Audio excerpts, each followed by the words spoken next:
আমরা মনে করি যে কলিযুগে শুধু নামের কৃপা হয়,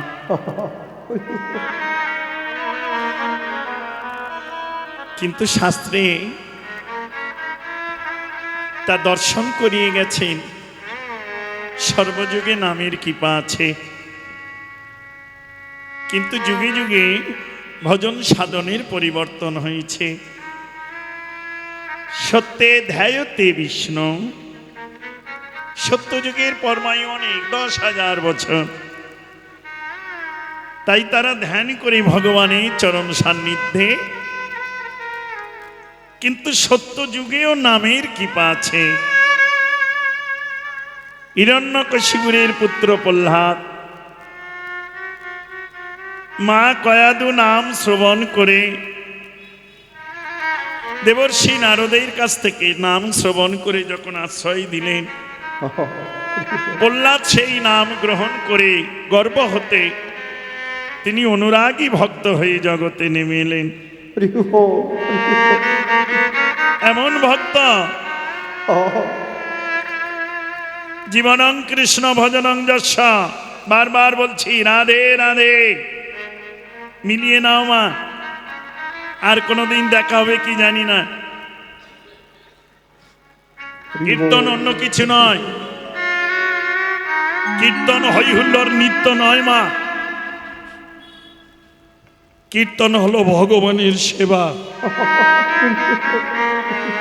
এর উপরে আর সেবা নেই। এসে দেখলাম আপনারা গাচ্ছেন ভজ পতিত উদ্ধারণ শ্রী গৌর হরি। কেন গো মালসায় এত কিছু সাজিয়ে দিয়ে তবু কাঁদছ পড়ে? প্রভু, এই জগতে আমার মতো পতিত কাঙাল আর কেউ নেই। থাকো, বড় বাসনা নিয়ে এসেছি তোমার চলে চরণ তলে। কেন জানো? তুমি যে পতিত পাবন নাম ধরে আছো ধরা তলে, তুমি যদি এই পতিতকে না উদ্ধার করো, জগতে কে আছে আমার উদ্ধার করবে?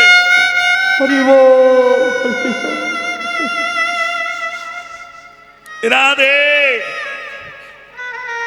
কীর্তন হলো ভগবানের সেবা। দুপুরবেলা যেটা গাচ্ছিলেন এটা ভোগ কীর্তন, সন্ধে যেটা করবেন সেটা আরতি কীর্তন, সকালবেলা যেটা করবেন সেটা প্রভাতী কীর্তন। তাই কীর্তনটাকে কেউ মনে করবে না নিত্য আনন্দের বস্তু, রসিকতার বস্তু না। কীর্তন নিগুড় ভজনের বস্তু। মনি ঋষিগণ যে কীর্তন শ্রবণ করিয়ে ভগবানকে হৃদয়ের মাঝে আনন্দ দিয়েছেন।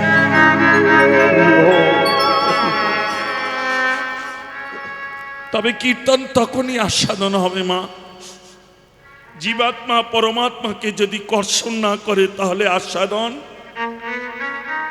যেমন রন্ধন যতই ভালো করো, আস্বাদন কখন হয়? রসনাই দিলে, তাই না? তার আস্বাদন হয়। ঠিক তেমনি মা,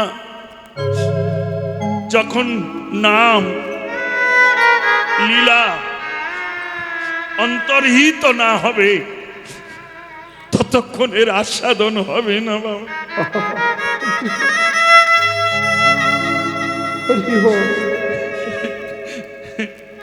হরে কৃষ্ণ মা। ওই জন্য বললাম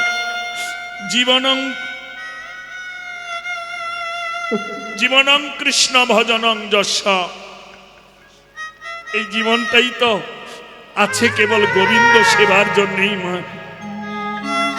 পঞ্চদিনা নিচকে সবে, যদি 5 দিনও আর বেঁচে থাকি, সেই 5টা দিন যেন আমার গৌর গোবিন্দ সাধুগুরু বৈষ্ণবের সেবায় থাকতে পারি।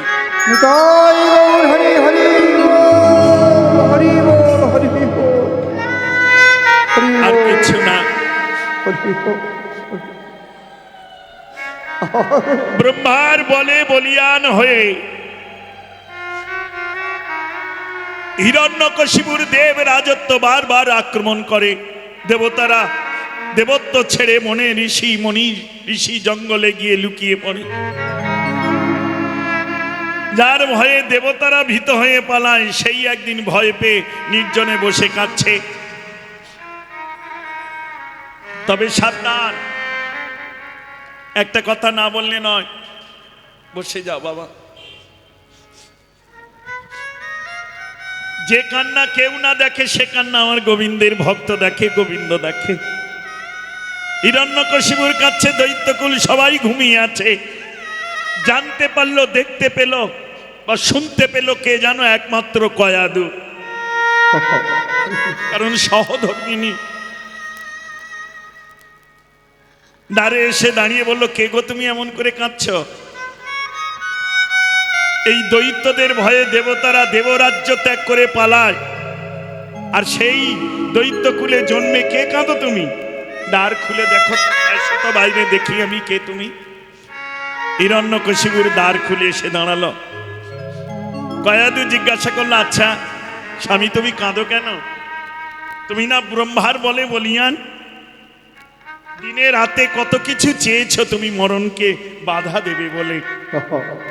দিনে মরবে না, রাতে মরবে না, ঘরেও না, বাইরে না, সূর্য উঠলে না, ডুবলে না, হ্যাঁ, নরে না, পরশুতে না, কত কিছু তুমি চাইলে জগতে, মরবে না বলে। এখন কাঁদছো কার ভয়ে?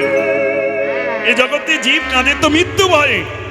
তা তুমি তো মৃত্যুকেই জয় করতে চেয়েছো, তাহলে তুমি কাঁদছো কেন?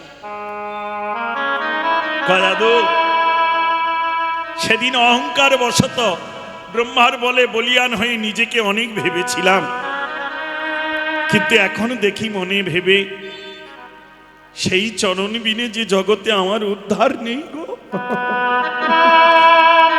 এই দৈত্য কুলে পড়ে আমি আর কতদিন থাকবো বলতে পারো? কিন্তু এমন কর্ম করেছি যে আমি আমার উদ্ধারের পথ বন্ধ করে দিয়েছি। হিরণ্যকশিপুর বলল, শোনো স্বামী, সব পথ বন্ধ করলেও একটা পথ জানি আমি। বললো, বলো না কোন পথ? বলল, জীবনে যদি কোনোদিন কোনো কৃষ্ণ ভক্তের চরণ ধরতে পারো,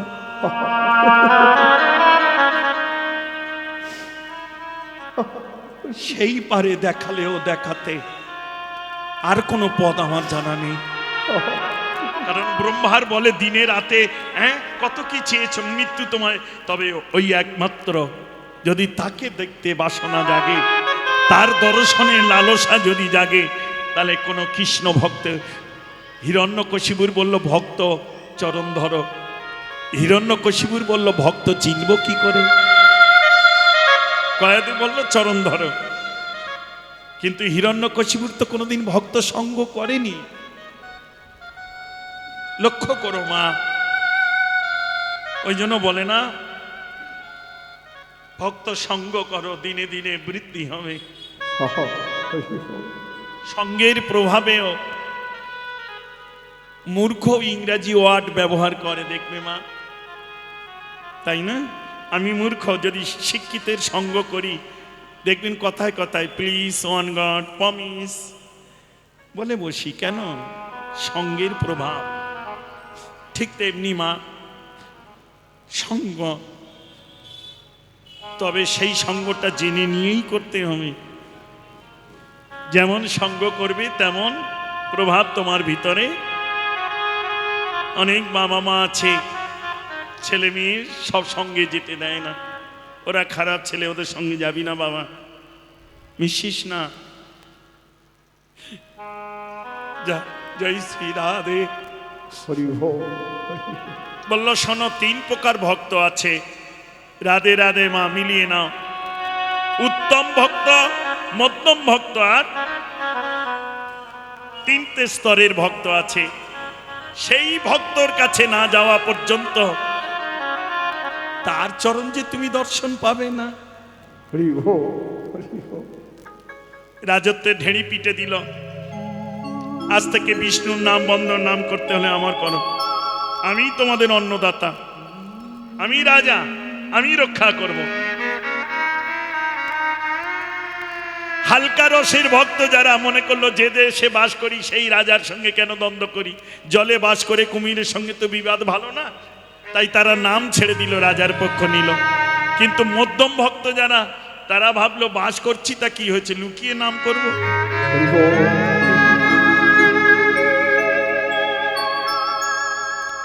বলেছে বলেই রাজার সব কথা শুনতে হবে, লুকিয়ে নাম করব।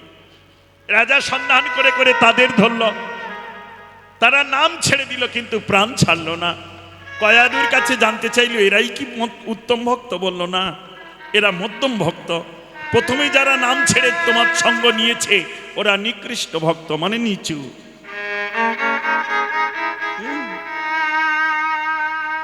আর যারা লুকিয়ে নাম রেখেছিল, কিন্তু যেই পেশার মানে চাপ দিলে তুমি, যেই ধরলে, তারা নাম ছেড়ে দিল, প্রাণ ছাড়লো না, জীবনে দেহেতে আঘাত হতে দিল না, তারা হচ্ছে মধ্যম ভক্ত। হরি বল। এর থেকে উপরে ভক্ত আছে, আরো খোঁজো। খুঁজতে খুঁজতে প্রহ্লাদকে ধরল। প্রহ্লাদ প্রাণ ছাড়তে চাইলো কিন্তু নাম ছাড়তে পারলো না। বারবার তাকে কঠিন পরীক্ষা। লক্ষ্য করো মা, ফোনটা রাখো, হয়েছে, আর কোনো কথা না। কেউ যদি ফোন করে ওকে করে রেখে দাও, যেমন আমরা করে রেখে দিই, আর কেউ অপরাধ নেবে না। হরি বল।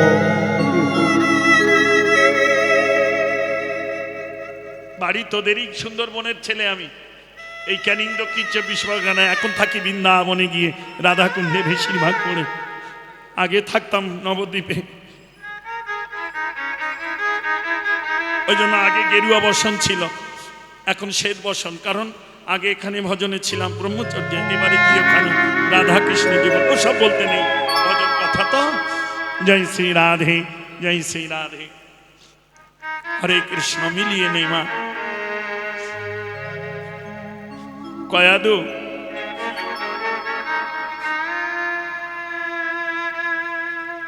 বলল উত্তম ভক্তির চরণ না পেলে হবে না। প্রহ্লাদকে আঘাত শুরু করলো।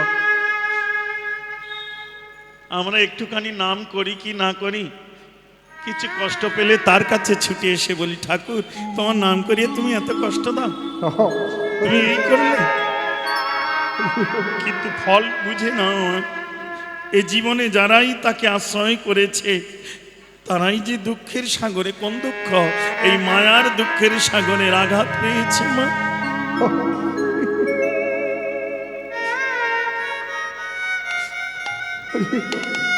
হরে কৃষ্ণ, হরি বল মা। ওই জন্য শাস্ত্রে আছে, কৃষ্ণ ভক্তের বাধা যত শুভাশুভ কর্ম। জীবনে দুঃখ কষ্ট আঘাত না পেলে গোবিন্দের সঙ্গে নিগুড় ভালোবাসা হয় না রে। ভালোবাসা করে সবাই, ভালোবাসা করে সবাই, কিন্তু ভগবানের জন্য ভালোবাসা সবাই করতে পারে না। হরি বল, হরি বল।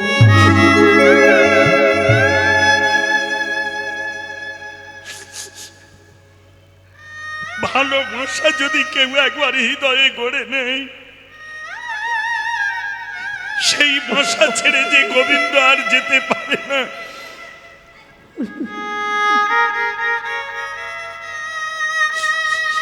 কারণ আশ্রয় ঠিক না হলে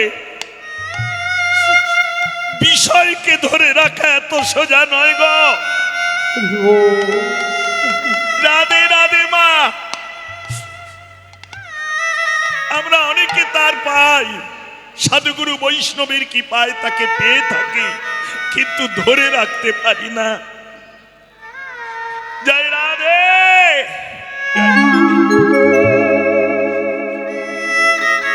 প্রহ্লাদকে জিজ্ঞাসা করলো, প্রহ্লাদ আমি তোর পিতা হয়ে এত তোকে আঘাত করি এই দেহের উপরে, বারবার মৃত্যু মুখে তোকে নিক্ষেপ করি, কে তোকে রক্ষা করে? প্রহ্লাদ সহজ কথায় বলল, বাবা তোমাদের দেওয়া ধন তোমরাই করছো আঘাত, তোমরাই কষ্ট দিচ্ছ, কিন্তু এইটুকু জেনে রেখো বাবা, যতদিন গোবিন্দ দেওয়া ধন আমার দেহে স্থাপন করে আছে, মানে আশ্রয় করে আছে, ততদিন এ জগতে কার সাধ্য আছে আর আমায় আঘাত বা মৃত্যুর মুখে নিয়ে যেতে পারে? হরি বল, হরি বল। সে কি রে? বললে হ্যাঁ পিতা শোনো, পিতৃবীর্যে সৃষ্টি হয় হাড় আর মর্যা, মাতৃ শুক্তায় সৃষ্টি হয় রক্ত মাংস আর চামড়া। তুমি যত আঘাত করছো সত্য এর উপরে, এ তো তোমাদের দেওয়া। কিন্তু পরম পিতা গোবিন্দ ধন দেহে যে ধন করেছে স্থাপন, সেই ধন যতক্ষণ আছে এ জগতে কার সাধ্য আছে আমায় নিধন করতে পারে? হরি বল, হরি বল, হরি বল। রাধে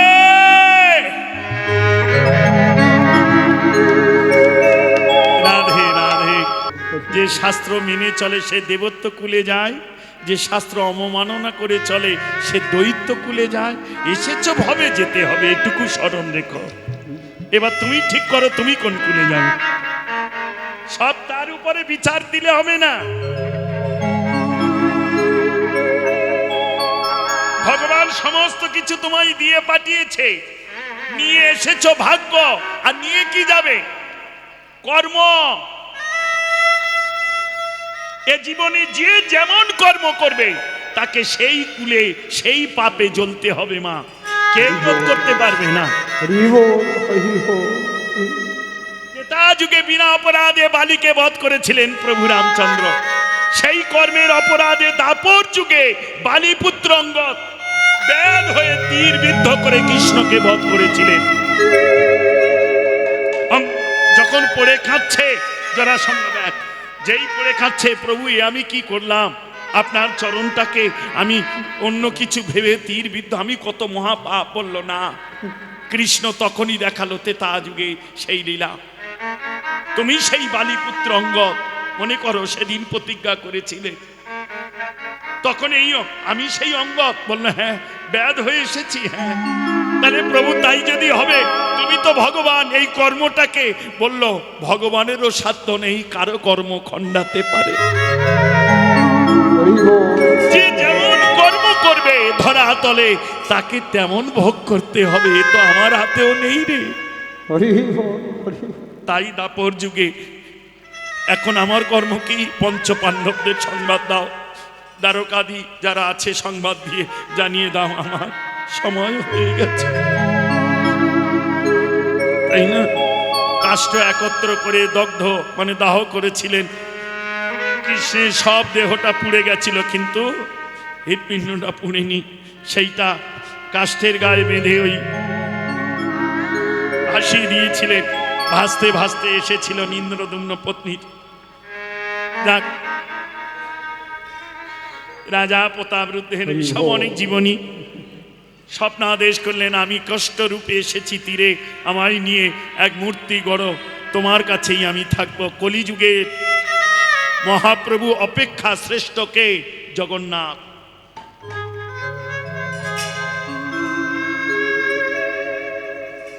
হরি বল। কিছুদিন আগে মনে হয় আপনারা ইউটিউবে পেপারে দেখেছেন, আসতে হাসপাতাল থেকে বাচ্চাটা ছেড়েই দিয়েছে, যে আর হলো না, মারা গেছে, মরে যাবে, আর হবে না। বাবা কোনো কথা শোনেনি, ওখান থেকে নিয়ে জগন্নাথ মন্দিরে বাইরে গিয়ে পেতে ওই কান্না শুরু করেছে। সেই ছেলে ভালো হয়ে গেল, আজও ভালো আছে। জগন্নাথের যদি কৃপা হয় মা, ওই জন্য মহাপ্রভু তাই তিনি 12টা বছর ওই জগন্নাথের কাছে গম্ভীরায় বসে বসে রাধা বিরহে নিজে কেঁদেছেন। এই জগন্নাথ, তোমার কাছে যারা আসবে, তুমি তো জগতের না, তারা যেন খালি হাতে কেউ ফিরে না যায়। ওই জন্য অন্য কোনো সময় যাও আর না যাও, একমাত্র এই করুণার নিধি জগন্নাথ তিনি বেরিয়ে আসেন রথযাত্রা কালে। আমরা সবাই যাই ভগবানকে দর্শন করতে, আর ভগবান বেরিয়ে আসে ভক্তকে দর্শন করার জন্য। ওই জন্য এই রথযাত্রা কালে পারলে পুরীতে যেওয়ার, না পারলে পথের সামনে দাঁড়িয়ে থেকে যেন জগন্নাথকে দর্শন করার জন্য। জয় শ্রী রাধে, হরি বল। জয় শ্রী রাধে। হিরণ্যকশিপুর যখন বলল যে আমি তোর দেহ পিতা, যখন আমি আঘাত করি তাহলে যে রক্ষা করে সে পরম পিতা বলছিস, তা তুই আমায় একবার দেখাতে পারবি, তাকে দেখাতে পারবি? লক্ষ্য করো, ভক্ত চরণে আশ্রয়, আমায় দেখাতে পারবি? প্রহ্লাদ বলল কোটি জন্ম ন লভ্যতে। কেন? বলল বাবা একটা জিনিস তোমায় জানাই, সাধু সঙ্গ করে নামকে আশ্রয় করে এটুকু জীবনে জেনেছি বাবা, জোর করে তাকে দেখা যায় না, জোর করে তাকে দেখা যায় না। তবে প্রহ্লাদ তুই যে নিত্য তাকে দর্শন করিস, সে যে তোকে সর্বক্ষণ রক্ষা করে। বলল পিতা তারও একটা কারণ আছে। কি বাবা বল না রে? জোর করে হবে না, যদি কোনোদিন পারো জোর করে কোনো ভক্তের চরণ ধরে। নিতাই গৌর হরি হরি বল, হরি বল, হরি বল, হরি বল। লক্ষ্য করো মা, সেই ভক্ত ভক্তি রসে তারে নামিয়ে নিয়ে দেখালেও দেখাতে পারে। কারণ কি জানো পিতা? দেবর্ষি নারদ যখন জিজ্ঞাসা করেছিল ঠাকুর তুমি কোথায় থাকো বলতে পারো, তখন বলেছিল দেবর্ষি শোনো, নাহং তিষ্ঠামি বৈকুণ্ঠে যোগী মুনি ঋষি হৃদয় নচ মদ ভক্ত যত্র গায়ন্তি তত্র তিষ্ঠতি হে নারদ। আমি শুধু ভক্তের হৃদয়ে হৃদয়ে ঘুরে বেড়াই। তখনই হিরণ্যকশিপুর মান অভিমান ব্রহ্মার বলের বলিয়ান সব ত্যাগ করে করজোর করে নামলেন প্রহ্লাদের চরণে। হরি বল। প্রহ্লাদ শেষবারের মতো তোর এই পিতৃবাক্য একবার রক্ষা করবি বাবা? বলো বাবা, যদি সম্ভব হয় একবারে তারে এনে হরি বল।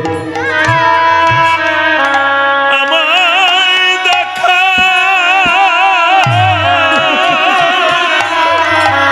ওরে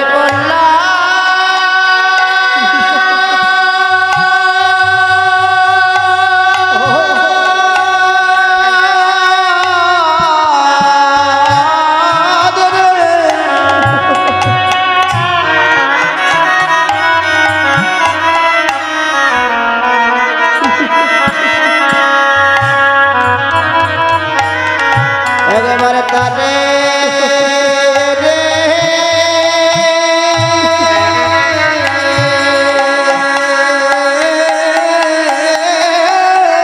হরি বল, হরি বল।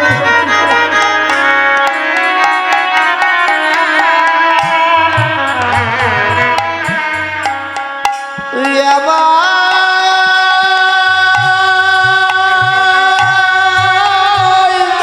দেখা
যারে বেঁধে রেখেছিস তুই তোর হৃদয় আসনে,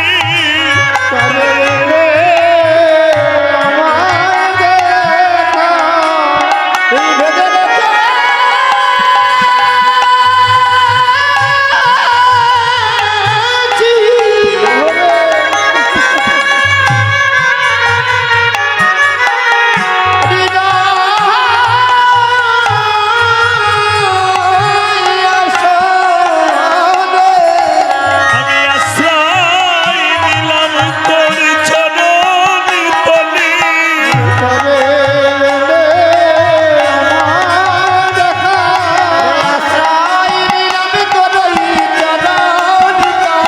বলে সেদিনে যে আমি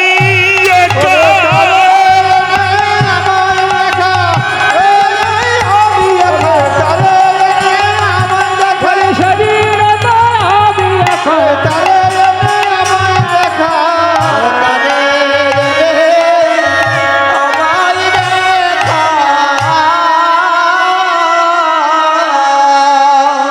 জানি তাই হরি বল। জানি তাই।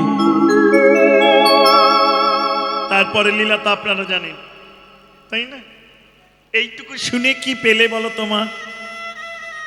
এসেছ শুনতে, শুনে কিছু তো নিয়ে যেতে নাকি? পেতে এসেছে তো। আমি যেমন এসেছি অর্থ পেতে, কি বাবা, তাই না? 1 বছর আগে বুক করে রেখেছে, এসেছি টাকা নেবো তবে যাবো নাকি? তো তোমরা এসেছো তো কিছু পাবে, নিয়ে যাবে। এইটুকু শুনে কি পেলে বলো?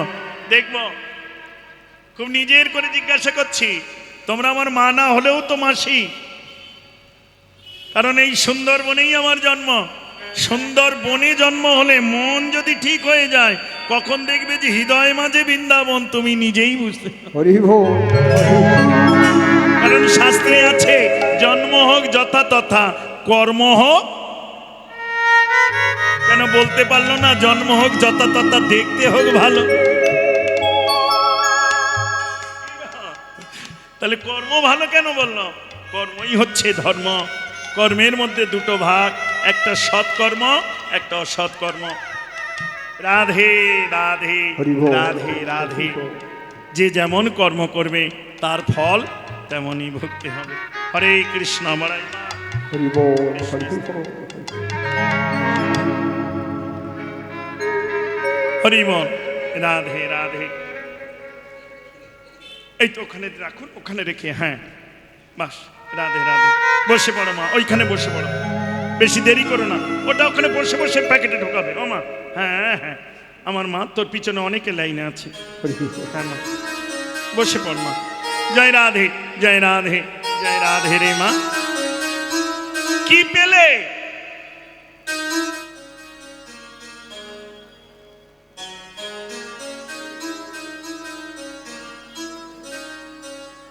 তাহলে নাম করিও, ভক্ত সঙ্গ করিও হবে না। কেন বললো? আগে নাম নয়, আগে।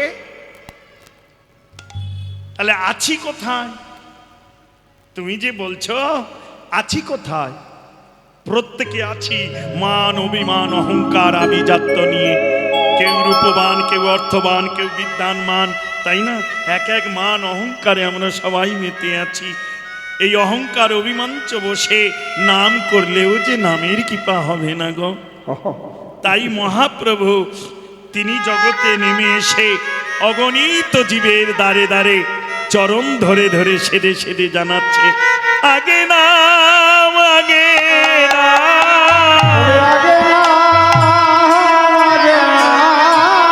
আমার কয়ে গৌর ভগবান।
করবি না মা, সহজ করে বলে যাই। আর ক্যামেরার তো ছড়াছড়ি, নেড়ার যদি একটুখানি ভুল পায় সেটুকু, হ্যাঁ এ খুব ভালো জিনিস, আবার খুব খারাপ জিনিস না মা। কারণ একেবারে উপরে তুলে দেবে, হ্যাঁ, আর কারণ এমন জায়গায় নামিয়ে দেবে রে মা, এ বড় খারাপ, হরি বল। তাই না? যদি আমি কারোর কাছে চোখ মুছে নি, বলবে না ওই নেড়া বাবাজি চোখ মেরেছে। যাক, জয় শ্রী রাধে। বাবারা 4 ঘন্টার মধ্যে 3 ঘন্টা 3.5 ঘন্টার কীর্তনের মধ্যে মুক্ত বন্দুকের গুলি আর মুখের বুলি বেরিয়ে গেলে তো আর ফেরানো যায় না। যদি কোনো বাক্য ভুল বলে থাকি রে, ওগুলো একটু কেটে কুটে বাদ দিয়ে তবে দিস বাবা রে। নেড়ার না হলে নেড়ার কেউ ডাকবে না, বলে হরি বল। যাক, জয় শ্রী রাধে। হ্যাঁ, হরে কৃষ্ণ, হরি বল। কি বলছিলাম যেন? আগে নাম, সাধুগুরু বৈষ্ণব চরণে একবার আশ্রয় করে সেই নাম করে দেখো এই জীবনে। তবে প্রকৃত যেদিন সৎ ভক্ত চরণ ধুলি মস্তকে ধরে নাম করতে পারবে, সেদিন দেখবে প্রেমশ্রুধারাতে তোমার অঙ্গ ভেসে যাবে। হরি বল। নাম সবাই করে, কিন্তু প্রেম সবার ঝরে না মা, রাগ করিস না। শাস্ত্রে আছে, হেন কৃষ্ণ নাম জীব যদি লহে বহুবার, তথাপি না বহে যদি প্রেম শ্রুধার। কীর্তন কি? বানান করো, কয় দীর্ঘি তয় তয় রে দন্তেন্ন কীর্তন। কীর্তন করতে করতে জীবাত্মা পরমাত্মাকে কর্ষণ করলে নয়নের জলে তুমি ভেসে যাবে, নিজেকে আর ধরে রাখতে পারবে না। তখন মনে হয় এ জীবনের যেটুকু আছে বেলা করব না আর অবহেলা। প্রভু একমাত্র তোমার চরণ বিনে আর কিচ্ছু চাই না, হরি বল। আর কিচ্ছু না। হরি বল। এই সাধুগুরু চরণে ধুলায় গড়া দিয়ে একমাত্র তোমার সেবা নিজেকে সমর্পণ করে দেব। এর নাম হলো কীর্তনের আস্বাদন। আর এই কীর্তনটাকে উল্টে লেখো, কি পাবে? উল্টে লেখো। যেমন দেখো, মিলিয়ে নাও। সবাই বলে রাধা রাধা, রাধা একটা মেয়ে ছেলে না, রাধা কৃষ্ণের অংশকলা, লীলারসে পুরুষ প্রকৃতি ভাব নিয়েছে। কিন্তু রাধা কৃষ্ণ এক, কেউ দুজনে না। এদের দেহ দুটো দেখতে, কিন্তু প্রাণ একটা। বড় নিগুড় ভজন আছে মা। রাধা বসলে কৃষ্ণ পাবে, কৃষ্ণের ডাকলে রাধাও আসবে। তবে কৃষ্ণের কাছে গেলে রাধা আসতে দেরি হবে, আর রাধার কাছে গেলে কৃষ্ণ তাড়াতাড়ি আসবে। হরি বল। কেন? কারণ রাধার চরণে তিনি দাসখত দিয়ে রেখেছেন, রাধা দাস রাধা দাস। কিন্তু রাধারানী কৃষ্ণের চরণে দাসখত দেয়, বলেছেন আমি দাসী, কিন্তু সেটা বাক্য বিনিময়ে। কিন্তু চরণে দাসখত একমাত্র কৃষ্ণ দিয়ে রেখেছেন চরণে। আমি রাধা দাস, যখন যেখানেই তুমি আমায় ডাকবে বলবে, আমি সেখানেই এসে তোমার দর্শন দেব। হরি বল। এইবার মিলিয়ে নে রাধাকে। এই যেমন আমরা একটু উপরে আর দাঁড়িয়ে আছি, তাই না? আচ্ছা, যদি এখানে জল পড়ে, জলটা নিচের দিকে গড়িয়ে যাবে তো। জলের ধর্ম কি? আস্তে মায়েরা, আস্তে আস্তে আস্তে মা। জলের ধর্ম কি? নিম্নগামী। যেখানেই পড়ুক না কেন নিচের দিকে গড়িয়ে যাবে, তাই না? এবারে ওই যে যেমন ধরো ওই পাঁচিরটা দেওয়া আছে, উঁচু করে একটা বাঁধ দেওয়া আছে, এইখানে যদি আরো উঁচু করে বাঁধ দেয়, তাহলে এখান থেকে জল পড়ে নিচের দিকে যাবে, গিয়ে বাধা পেয়ে আবার জল তো উপরের দিকে, যত বৃষ্টি পড়বে জল হবে তত উপরের দিকে উঠবে। তাহলে লেখো, যেটা নিচের দিকে গড়িয়ে যাচ্ছিল আমরা বলি ধারা। বানান কি? বানানটা কি? ধারা। বানান কি? ধয়াকারে ধার, রয়াকারে রা, ধারা। এবার যখন বাঁধে, ওই যে ওই পাঁচির দেওয়া আছে, গিয়ে বাঁধে ধাক্কা পেয়ে জলটা যখন উপরের দিকে উঠছে, জল যত হচ্ছে, বৃষ্টি যত হচ্ছে, তত বাধা পাচ্ছে, আর বেরিয়ে যাচ্ছে না, উপরের দিকে উঠছে। তাহলে উল্টো যখন উঠবে তখন লেখাটাও উল্টে লেখো, কি পাবে?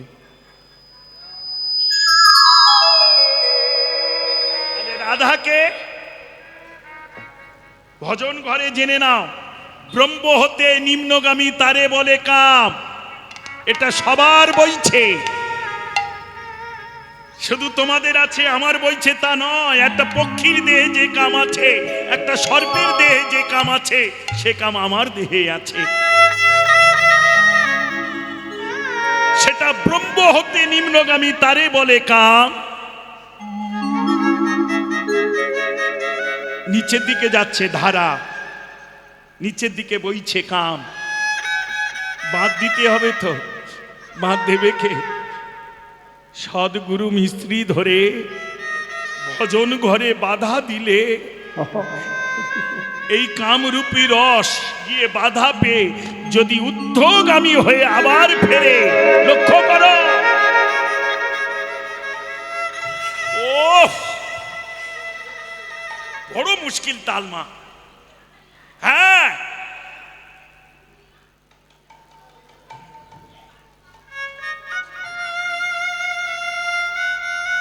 আস্তে আস্তে আস্তে। তাহলে নিচের দিকে যেটা যাচ্ছিল সেটা কাম, নিচের দিকে যেটা গড়িয়ে যাচ্ছিল সেটা ধারা। জলের ধর্ম যেমন নিম্নগামী, তেমনি কামের ধর্ম ক্ষয় করা। যে যার ধর্ম আছে, এক্ষুনি 100 টাকা দেবো, 101 টাকা দেবো, কথা দিচ্ছি আমি। কোন মা বলতে পারে দেখি, বলো তো, এত কথা বলছো তো বলো দেখি, নারীর ধর্ম কি?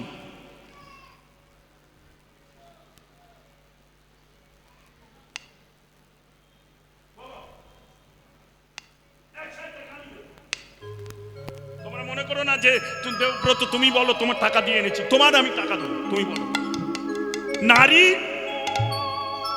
শ্রেষ্ঠ ধর্ম কি? বলো, নারী জন্মের শ্রেষ্ঠ ধর্ম কি?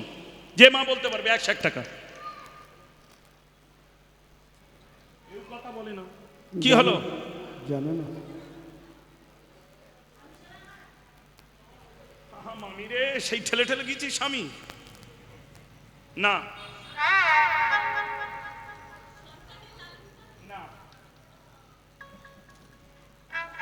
ভালো করে প্রশ্ন শোন, নারী জন্মের শ্রেষ্ঠ ধর্ম কি? তোর পাশে যে ওই কুমারী মেয়েটা বসে আছে, কি নারী না? ও সন্তান কোথা পাবে, স্বামী কোথা পাবে? ও তো এখনো জ্ঞানই হয়নি, বিয়ে সাথী ছেলে মেয়ে তো দূরের কথা, কিন্তু ও নারী।